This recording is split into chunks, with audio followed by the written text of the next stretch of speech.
Have you ever really stopped to think about what happens after you take a bite of food? I mean, really think about it. It's not just a straight shot down a pipe.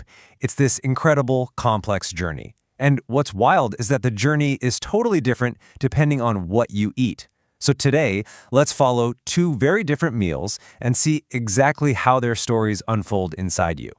And it all starts with this powerful, relentless organ that is always working. You see, every 20 seconds, like clockwork, your stomach muscles churn, they mix, and they essentially decide the fate of what you've just eaten. It's the very first major gatekeeper on this whole digestive adventure.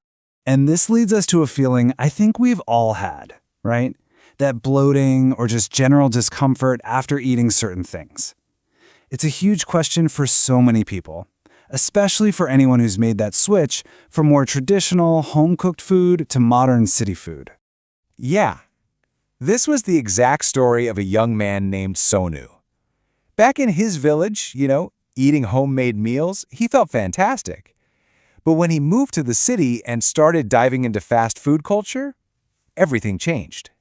His story is the perfect setup for what we're going to break down today.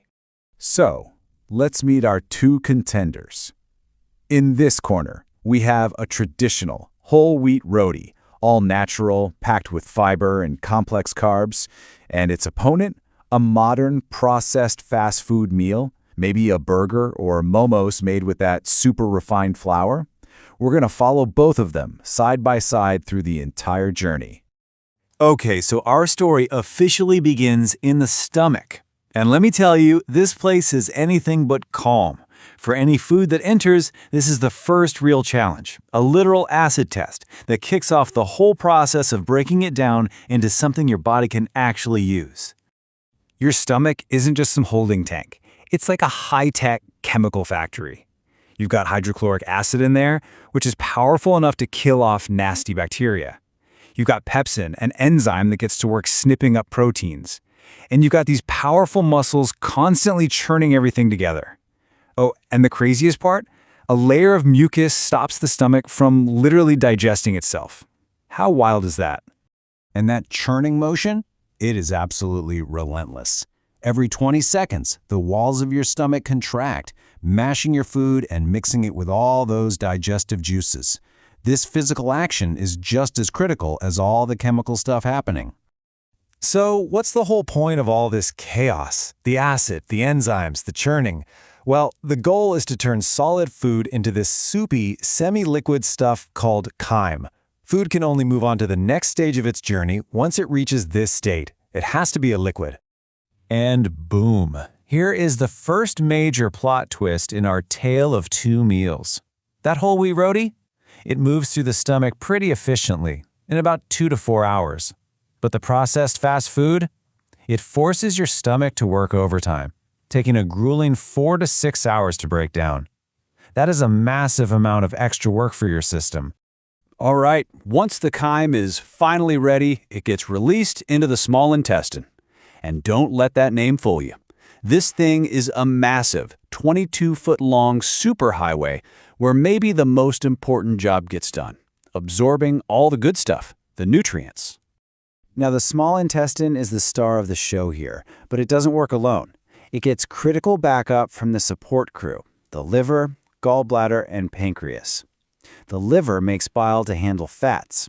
The gallbladder stores that bile until it's go time, and the pancreas sends in a whole cocktail of powerful enzymes. Food never actually goes inside them, but without the juices they send over, digestion would just grind to a halt. I love this analogy of a train station. It's perfect. As that chyme flows through, the small intestine is like this incredibly efficient sorting facility, identifying and pulling out all the useful nutrients, amino acids, fats, vitamins, and getting them all packed up and ready to be shipped off to wherever your body needs them most. So how does this shipping process actually work? Well, the walls of the small intestine are covered in millions of these tiny finger-like things called villi. They create this enormous surface area, which allows all those valuable nutrients to pass right through the intestinal wall and directly into your bloodstream. From there, they're carried off to fuel every single part of you. So what about whatever's left over?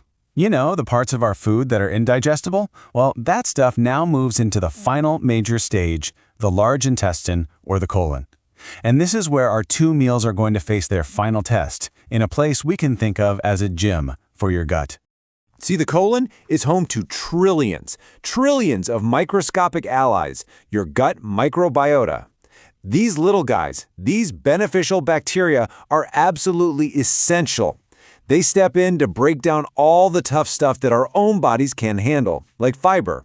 They are a critical part of our health. And here's the absolute key takeaway. What you eat is the workout program for your microbes.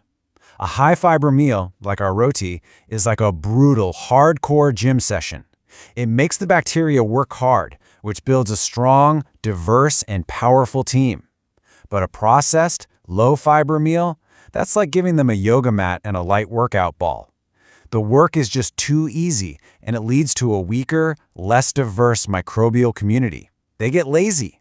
And just look at this timeline. It really puts it all into perspective. Food spends a few hours in the stomach, a few more in the small intestine, but it can hang out in the large intestine for up to 40 hours.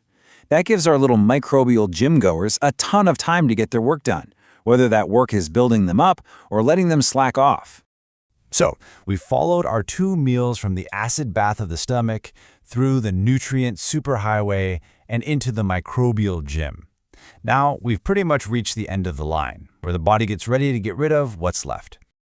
So what's the big takeaway from all this? It's that our food choices have a direct and powerful impact.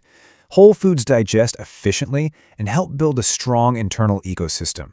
Processed foods, on the other hand, strain our stomach and basically de-skill the very microbial allies we depend on. Every single meal you eat is literally shaping that internal world. But before we finish up, I have one last very strange question for you. What on earth could the beautiful scent of a jasmine flower and, well, poop possibly have in common? I know it sounds crazy, but the answer actually lies with our gut bacteria. The answer is a chemical called indole. It's something your gut bacteria produce when they break down certain amino acids. Now, in high concentrations, it has that foul odor we all know. But, and this is just incredible, in very, very low concentrations, that exact same chemical compound creates the sweet floral scent of jasmine. A weird but pretty perfect reminder of the amazing and complex chemistry that's happening inside us every single day.